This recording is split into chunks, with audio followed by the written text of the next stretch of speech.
Hi friends, കുറേ കാലമായി ഒരു വീഡിയോ ചെയ്തിട്ട്. ഇന്ന് നമുക്ക് തേങ്ങാപ്പാൽ ഒഴിച്ച് എളുപ്പത്തിൽ എങ്ങനെ ഒരു തക്കാളി കറി ഉണ്ടാക്കാം എന്ന് നോക്കാം. ഇത് കൊച്ചു കുട്ടികൾക്ക് വരെ ഭയങ്കര ഇഷ്ടമാവുന്ന ഒരു കറിയാണ്. ഇഡ്ഡലി എത്ര തിന്നാലും മതിയാവില്ല. ഇഡ്ഡലിക്ക് ദോശക്കൊക്കെ പറ്റിയ നല്ലൊരു തക്കാളി കറിയാണ്. എന്നാൽ നമുക്കിതെങ്ങനെ ഉണ്ടാക്കാമെന്ന് നോക്കാം.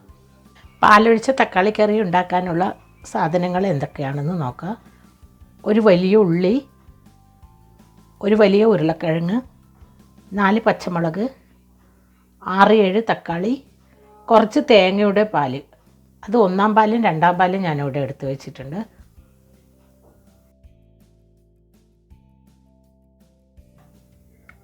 തക്കാളി മുറിച്ച് കൈകൊണ്ട് നന്നായിട്ട് ഞരടിയെടുക്കുക. കൈകൊണ്ട് തന്നെ ഞരടണം കേട്ടോ, എന്നാൽ മാത്രമേ അതിൻ്റെ സ്വാദൊക്കെ നന്നായിട്ട് ചേരും. നന്നായി ഞരടിയ ശേഷം അതിൽ മുറിച്ച് വെച്ച ഉള്ളി, ഉരുളക്കിഴങ്ങ്, പച്ചമുളക് ഒക്കെ ഇട്ട് ഒന്നുകൂടി നന്നായി ഞരടിയെടുക്കുക.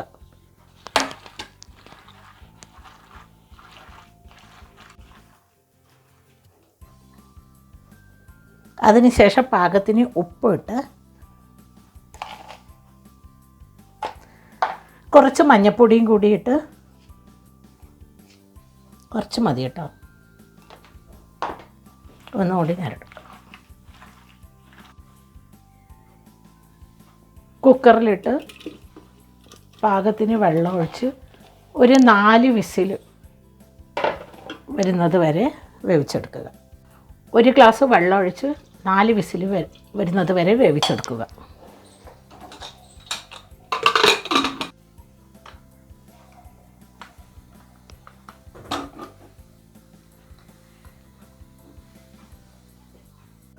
നാല് വിസിലിന് ശേഷം കുക്കറിൻ്റെ ചൂടൊക്കെ മാറി കുക്കർ തുറന്ന ശേഷം അതിൽ 2-ാം പാൽ ഒഴിക്കുക. നന്നായി ഒന്ന് ഉടച്ചതിന് ശേഷം 2-ാം പാൽ ഒഴിക്കുക.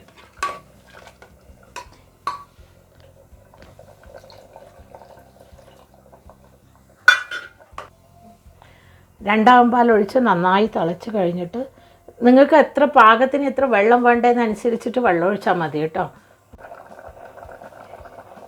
ഇവിടെ കുട്ടികൾക്ക് അച്ഛനെല്ലാം കുറച്ച് വെള്ളമായിട്ടുള്ള കറിയാണ് വേണ്ടത്. ഇത് എത്ര ഇഡ്ഡലി തിന്നാലും നമുക്ക് മതിയാവില്ല കേട്ടോ. അങ്ങനെ നല്ല സൂപ്പർ ടേസ്റ്റുള്ള ഒരു കറിയാണ്. കറി നന്നായി തിളച്ച് വന്നിട്ടുണ്ട്.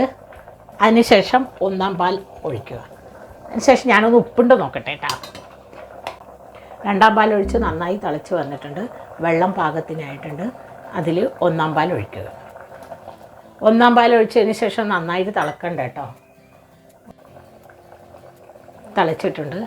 ഇത് വാങ്ങി വെക്കുക. അതിനുശേഷം താളിച്ചിടും.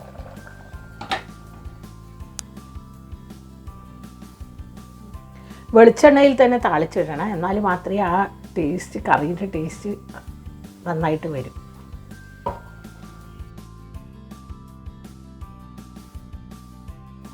കടുക് പൊട്ടുമ്പോൾ കറിവേപ്പിലയിട്ട് കറി കഴിക്കുക.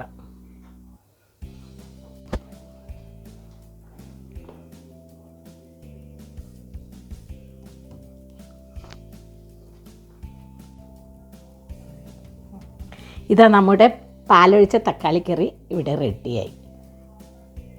വളരെ എളുപ്പത്തിൽ തയ്യാറാക്കാൻ പറ്റിയെന്ന്.